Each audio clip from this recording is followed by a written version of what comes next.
Mais premier, j'aime lire à lecture avec Flavie. Une nuit dans la cabane. Aujourd'hui, Papy et Simon ont préparé la vieille cabane sur le grand chêne. Simon dit, « Papy, et si on dormait là cette nuit? » Papy grommelle, « Ah non, chez les Robuchons, on dort dans la cabane quand on a 7 ans, pas avant. En plus, ce soir, j'ai mon match à la télé. » Simon insiste, « D'accord, j'ai 6 ans, 3/4, et puis, s'il te plaît, Papy Nounet. » Papy sourit. « Après tout, pourquoi pas? On peut même dîner ici. » « Youpi, youpi et youpi !» crie Simon. À la maison, ils prennent tout ce qu'il leur faut, même la dînette. Mamie dit à Papy, « Fais bien attention à Simon. »« Oui, chef, » rit Papy. Direction la cabane. En avant, marche. « À demain, mamie, » dit Simon.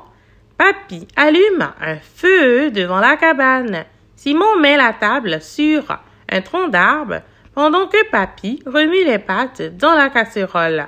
« Je sers la mayonnaise, » dit Simon. « Tu en veux beaucoup? »« Oui, j'ai faim, » dit Papy. Il se régale.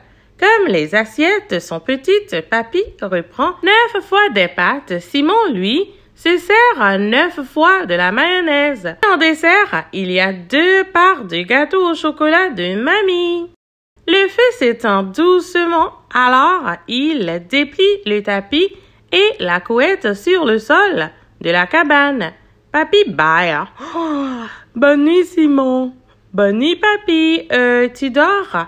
C'est tout noir ici. À ton âge, dit Papy, moi aussi j'avais peur du noir. Alors, pour mes 7 ans, mon papa a construit cette cabane et nous avons passé la nuit ici. On a même vu un renard. Un renard? Un vrai? Dit Simon. Il était comment? Il avait un ventre blanc et des yeux jaunes. Allez, dors maintenant. Des yeux jaunes? Simon frissonne et se blottit contre son grand-père. Papy gigote comme un asticot. Il se tourne, il se retourne, il change de côté, il grogne. J'ai oublié mon oreiller. On rentre à la maison. Simon se lève. Oh non, Papy, on reste là. Je vais le chercher, moi, ton oreiller. Papy hésite. Toi seul? Bon, après tout, tu es grand maintenant, d'accord? J'attends. Simon part sur le chemin. Quand même, il n'est pas rassuré. Sa lampe n'éclaire pas beaucoup. Autour de lui, les arbres ressemblent à des sorcières avec des bras crochus. Simon avance avec précaution. Derrière chaque arbre, il vérifie qu'il n'y a personne. Tout à coup, il s'arrête. Dans un gros buisson à gauche, quelque chose fait du bruit. Ça gratte le sol, ça froisse des feuilles. Ça a l'air gros, mais Simon ne voit rien. Son cœur bat à 10 000 à l'heure. Courage, se dit Simon, il fait psst et il secoue sa lampe. Aussitôt, il entend un battement d'ailes et quelque chose s'envole. Un oiseau. Simon respire. Il continue à son chemin en pensant vivement que j'arrive à la maison. Soudain, dans la lumière de sa lampe, Simon croit voir briller des yeux jaunes. Il se met à courir le plus vite possible. Une branche lui accroche la jambe comme si elle voulait le retenir. Simon accélère. Au virage, il tourne trop vite et perd une tongue. Zut, ce sont ses tongues préférées, celles avec les étoiles. Tant pis. Il continue à cloche-pied. Ouf, le voilà à la maison. Mamie a laissé la porte ouverte et une petite lampe allumée. Simon prend le gros coussin du canapé dans le salon. Il soupire. Il a envie de rester ici, à l'abri, mais Papy va avoir peur tout seul. Il se dit alors, je n'ai pas le choix, je dois retourner à la cabane. Simon prend la lampe torche de l'entrée, ouvre la porte et s'élance dans la forêt. Arrivé au virage, il hésite puis il se décide. Il veut retrouver sa tongue, alors il fouille dans les buissons. Ah, la voilà, mais elle bouge. Simon se met à 4 pattes. Il attrape le bout de la chaussure qui résiste. Il lève sa lampe et sursaute. Là, au fond du buisson, brille des yeux jaunes un renard.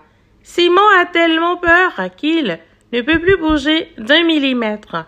Il regarde le renard le regarde aussi immobile. On dirait des statues. Après un long moment, Simon sent un picotement dans son nez et atchou, il éternue. Aussitôt, le renard lâche la tangue et s'enfuit. Lentement, Simon se relève. Il vient de voir un renard, un vrai. Il ramasse sa tangue et repart. Il dirige sa lampe sur les buissons, un coup à gauche, un coup à droite du chemin. Peut-être que le renard le suit. Vite, Simon se presse pour aller tout raconter à Papy. Mais la lumière de la cabane est éteinte. Quand Simon s'approche de la cabane, il entend un grondement à l'intérieur. C'est Papy, il ronfle tellement que le plancher tremble.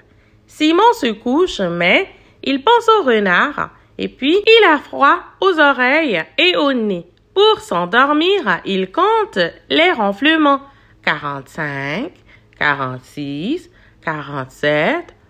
Au moment où il ferme enfin les yeux, les oiseaux se mettent à chanter. C'est le matin. Puis Papy voit la chaussure de Simon toute mordillée. Mais qu'est-il arrivé à ce temps? Alors Simon raconte tout à son grand-père.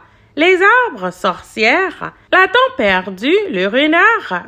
Papy sourit. Mon grand, je crois que tu as rencontré le petit-fils de mon renard à moi. Bravo! À la maison, mamie les embrasse et demande « Vous avez bien dormi? » « Très bien » s'écrient Papy et Simon d'une seule voix. « Je vais me reposer un tout petit peu. » Il s'allonge sur le canapé. Chut, il s'est endormi.